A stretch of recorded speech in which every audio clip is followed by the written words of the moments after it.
నమస్కారం బాబు. నమస్కారం.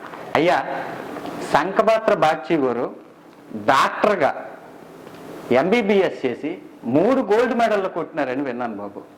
ఆ ఉద్యోగం చాలా బాగుంటుంది కదండి. అంటే డాక్టర్ ఉద్యోగము ఉన్న ఊరిలోటే సుఖంగా పని చేసుకోవచ్చును. అలాంటి ఉద్యోగం వదిలేసి మళ్ళీ ఐపీఎస్కి ఎందుకు వచ్చినారు బాబు? ఇప్పుడు నేను ఎంబీబీఎస్ చదివిన తర్వాత ఇంటర్న్షిప్ చేస్తుండగా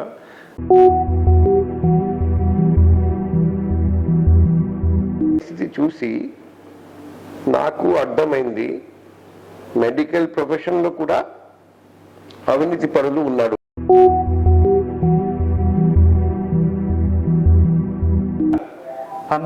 పంపడానికి ప్రయత్నం చేస్తే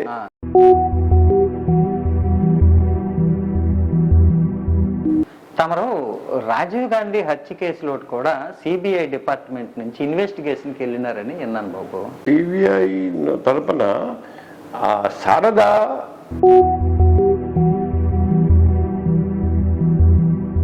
ఒక మాట అండి, తమరు విశాఖపట్నం కమిషనర్గా రావడానికి ముందే తమరు ఇక్కడికి ఒక కేసు మీద ఇక్కడ ఇన్వెస్టిగేషన్కి వచ్చినప్పుడు ఒక 3 అధికారులని సస్పెండ్ చేశారట, నిజమేనండి? అంటే ఒక కేసులో సరైన దర్యాప్తు జరగపోతే అయ్యా నన్ను పంపడం జరిగింది.